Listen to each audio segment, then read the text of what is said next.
there and welcome back to Don't Open That Door. Come along with our triumvirate of terror as we descend into darkness, hurtle into horror, and plunge into peril.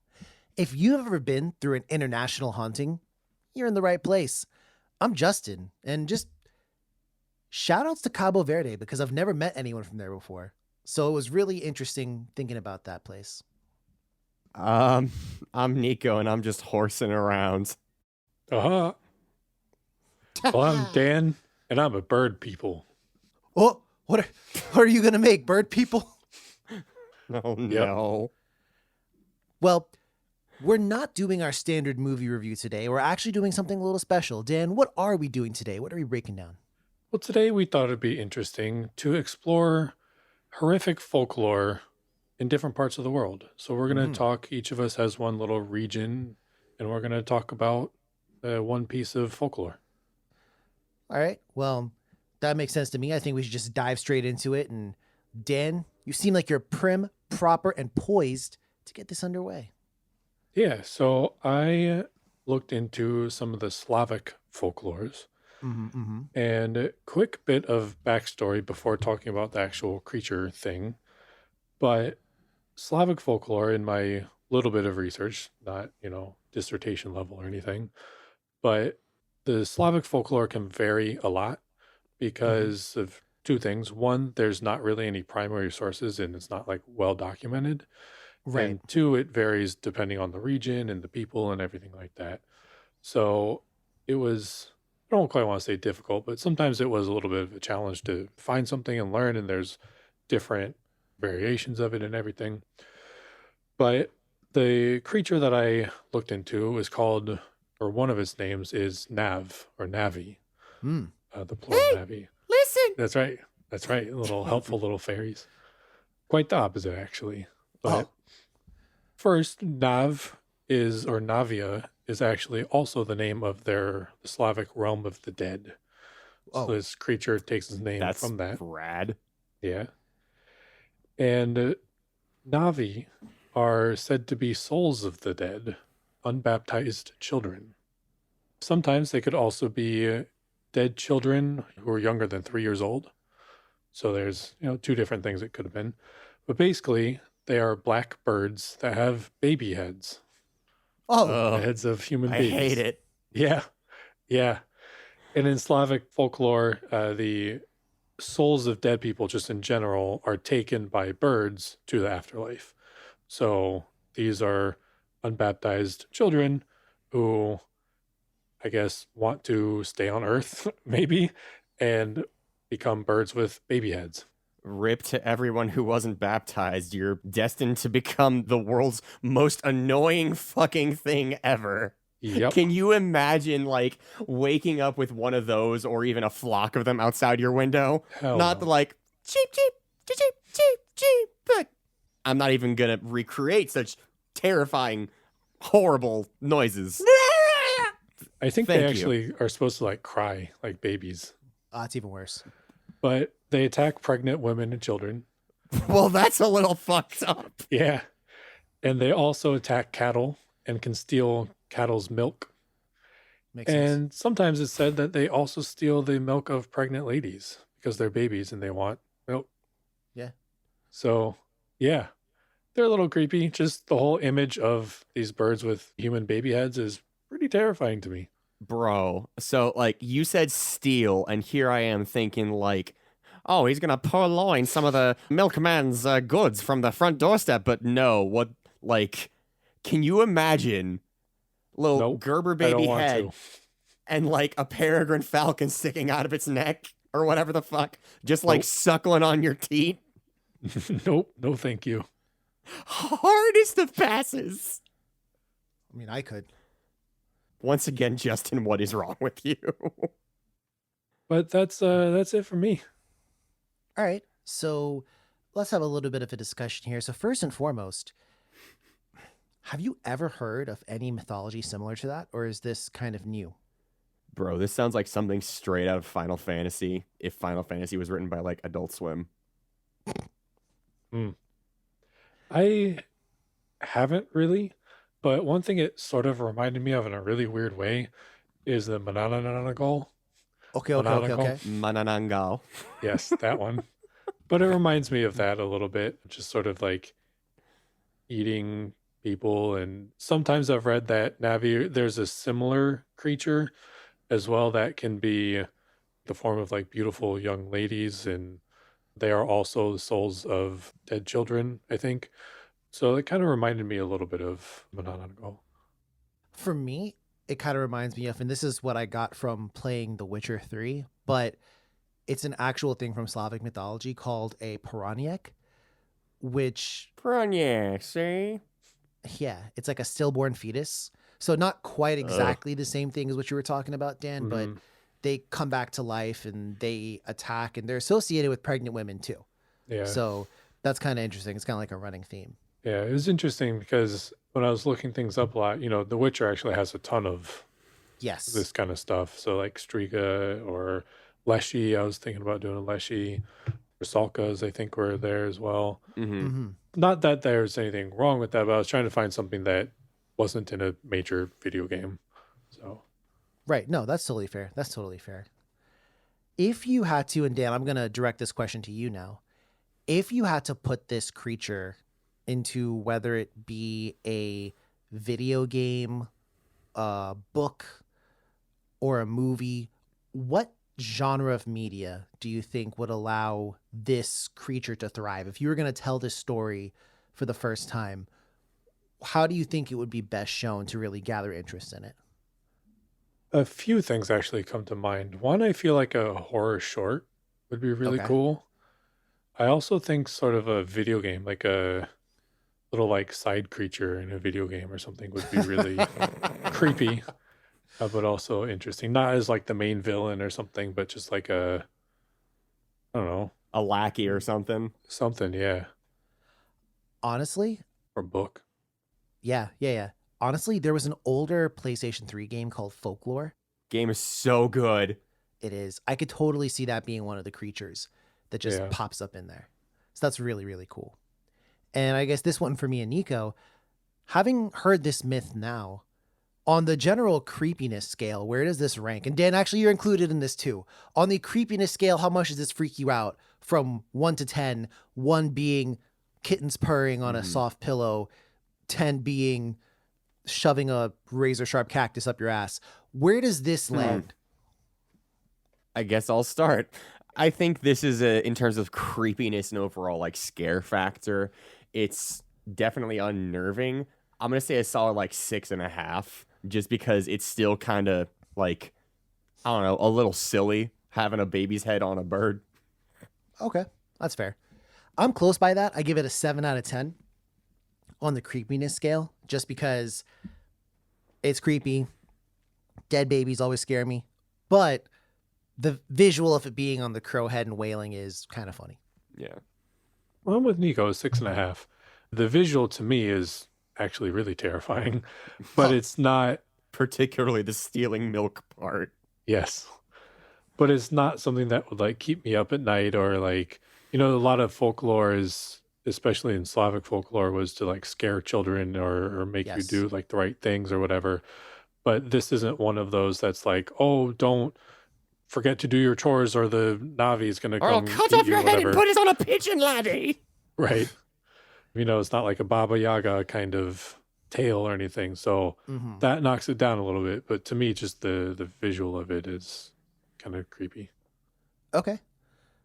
And I guess we'll just go right on next, which is going to be me.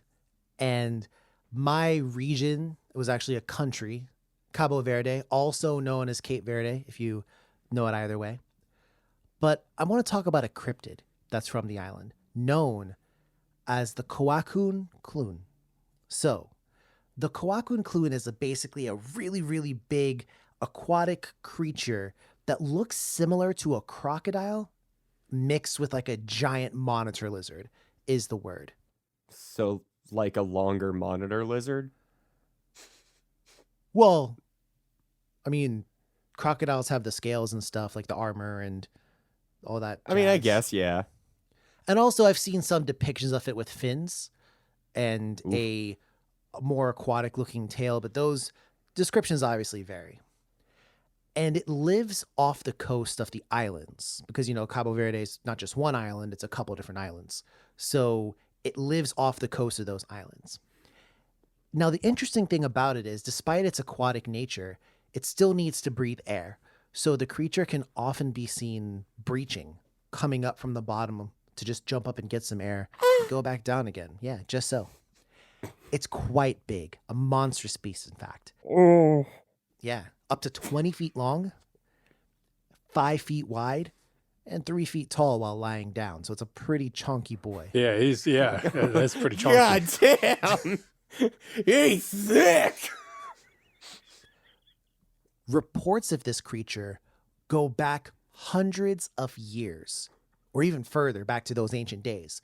But it had been noted during the times where the Portuguese were around, Cabo Verde that is, the creature was able to use its claws to even sink small ships and kill people. And it would just almost like a torpedo, charge directly at ships and sink them. Damn. Wow. Like it just could move that fast. Now, of course, That's fucking terrifying, I'm not gonna lie. the creature has also been known to hunt humans of all sizes and all ages. That mouth, those teeth, eat for everyone, hunting children all the way up to grown adult men. The preferred method of killing is to actually take its prey and drag it kicking and screaming deep underwater where it cannot escape. And then, instead of a barrel roll, it does a death roll, much like a crocodile. Now you might be saying, but Justin, those sightings and stuff were hundreds of years ago. No. Very recently, in the early 90s, which was not that long ago, there was a fisherman who reported seeing the creature attempt to catch a seal. Now, we all know seals are mad fast, so it actually didn't end up catching the seal. But, undeterred, the monster then used its agility to propel itself into the air and catch a seagull. Whoa. Great! Damn. And yeah, that's the breakdown of the Koakun Kloon. What are we thinking about this creature? I just hope when it went into the air, it hit it with a tail fin instead of the just gaping jaw just for the snap down to earth. Yeah, that's fair. I'm digging it. I like how chonky it is. Yeah. Yeah, that's the big thing for me, man. Okay, this sort of goes in line with a lot of just large animals. Would you be scared if a bear was running at you? Yup. Would you be scared if something with similar-ish dimensions of a bear but also 20-foot long and reptilian was running at you? Yup.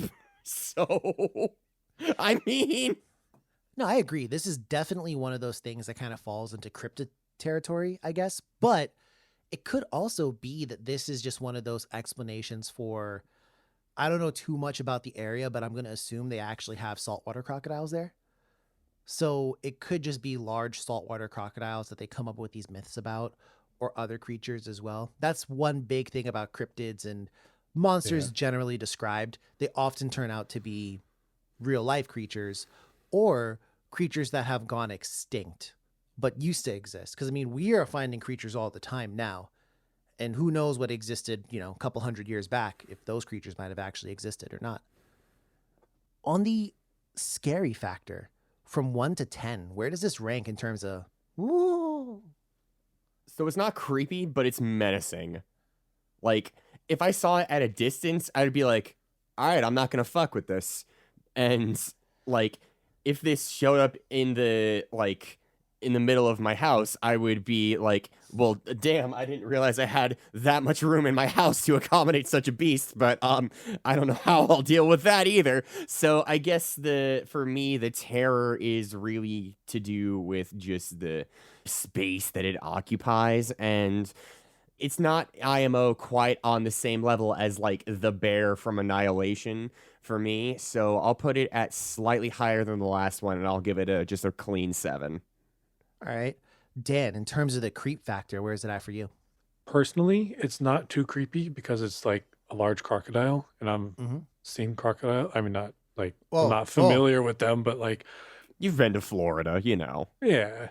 But a crocodile is a familiar thing, so that knocks it down the creepiness. However, if I lived in Cabo Verde, I think I would be absolutely terrified because the Yeah. whole place is surrounded by water and you can't get away from water. And that that would be bad. So for that fact, I think I'm going to give it a 6 out of 10. Yeah, for me, the island in me just raises that fear factor slightly. Mm-hmm. You know, growing up, I heard stories of creatures and things that in the light of day, sure, you're not really afraid. But when you're sitting by yourself, or maybe if you have to go home at night and you're on the beach and you hear the slither of scales behind you, is it a snake? Did I forget to put lotion on my foot? Or is there an actual My man's got elephantitis for real, for real. Koakukloon behind me? No one knows. And now for me, in terms of what medium I would choose to portray this through, What would you rate it, though? oh, whoops. So my rating is going to be an 8 out of 10 there. Now, in terms of what kind of genre or medium I would use of media to portray this, I think this is something that lives best in oral tradition. Because visually seeing it, it looks like a big ass crocodile. And I think the scariest parts for a creature like this are the parts that you fill in yourself. So for me, oral tradition, maybe a shittily drawn hand painting or something like that to accompany. For me, that's where it's at personally for a creature like this. But Nico, we've saved you for the end. And I want to know, what'd you look into and what'd you come out with? So I found something near and dear to one of the sort of origin stories for our triumvirate of terror here, and I looked into some Trinidadian folklore. So I found the story of one of the biggest trolls in the entire nation. Oh, yeah? This is the origin story of Justin. Legend has it that when Justin was Bro, shut the fuck up and tell us who's real Bob 15 Serious. years old, his sister Karita sensed the approach of a great evil. Preparing for the worst, she informed Justin of his origins and told him that if anything should happen to her, he was to seek out his grandfather, Bachi Mishima. The context. In one of our classes in high school, Justin wrote his own sort of origin story as an assignment. Yeah, I forgot about that. And he more or less did what I just did and bastardized the origin to Jin Kazama from Tekken as an assignment in school. But in all seriousness, I found a story from... I found a cryptid from Filipino folklore. So I'm going to be talking to y'all today about the tikbalang. So there is a treasure trove of shapeshifters in Filipino folklore, and this is definitely one of them. One of the more prominent ones in the last, I would say, 15 years or so to gain popularity, in particular due to a show and graphic novel by the same name, that being Trese. If you've seen that, those are stories about tikbalang characters. Oh, really? I've seen a couple episodes of Tressa. I didn't realize that's what it was about. Yep.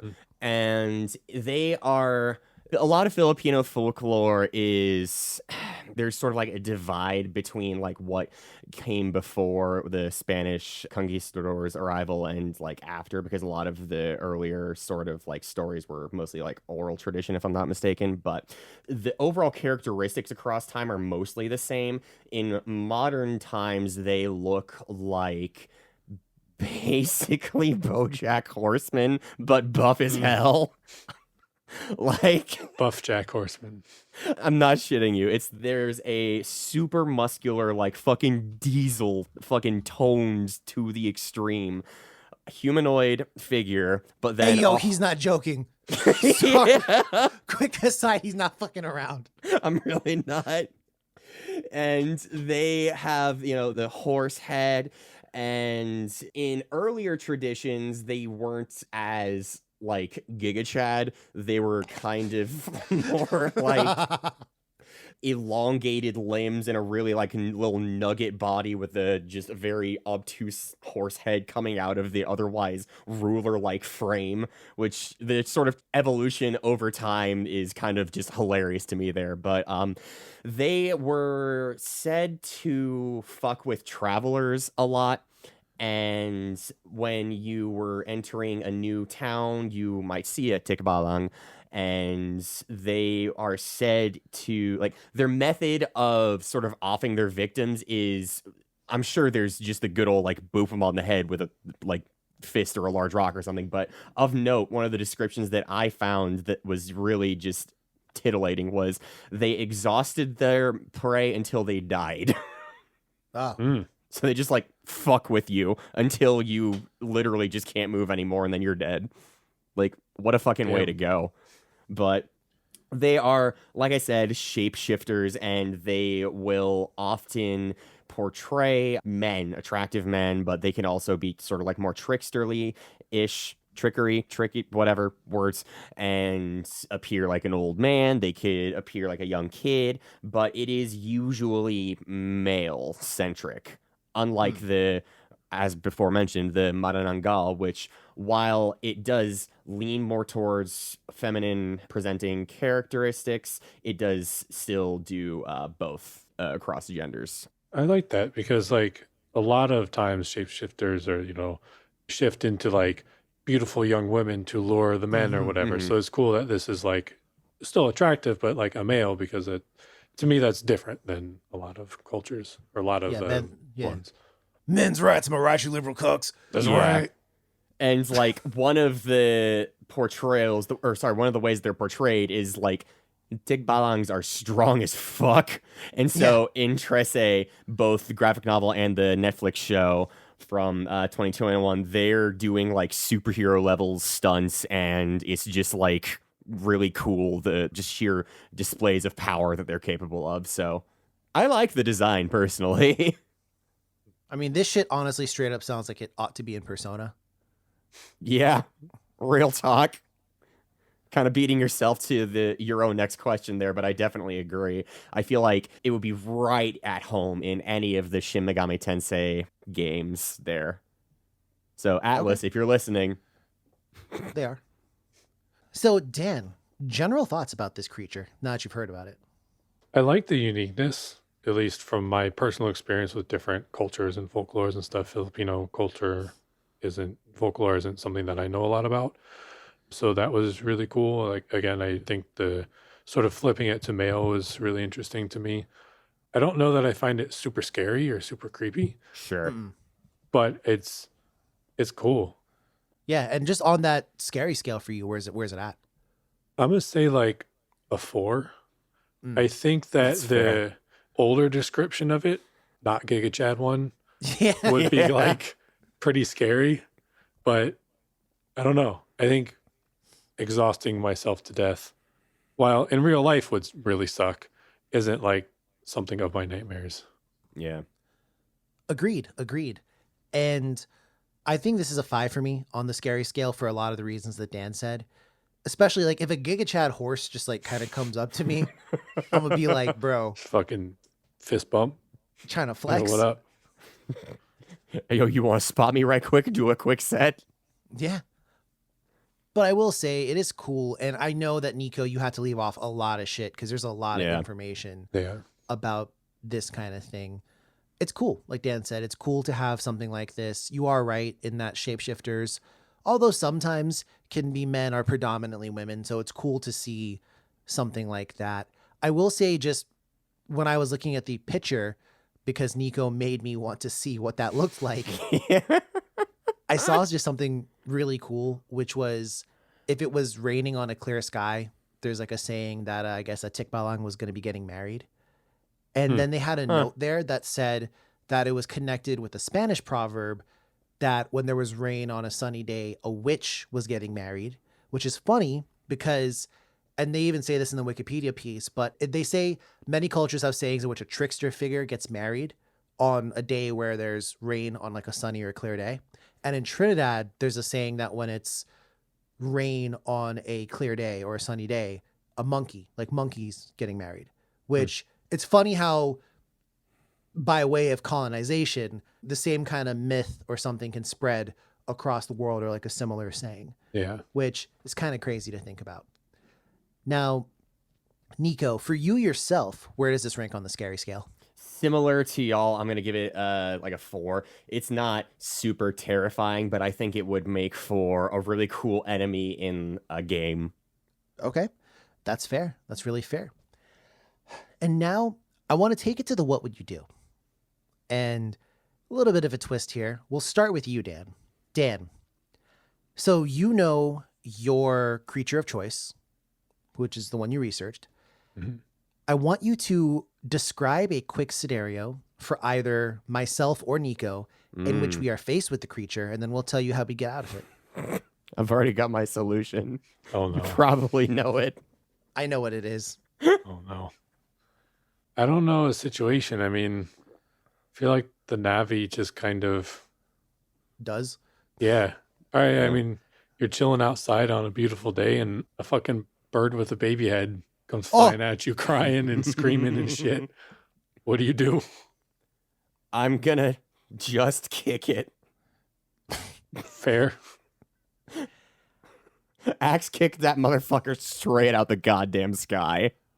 I would probably run very far away, look it up, identify the proper religion or whatever that's supposed to deal with that. Like, whose creature is this? Mm. And then once I figure it out, I'll get the equivalent of the Warrens to go handle it. Fair. Good stuff.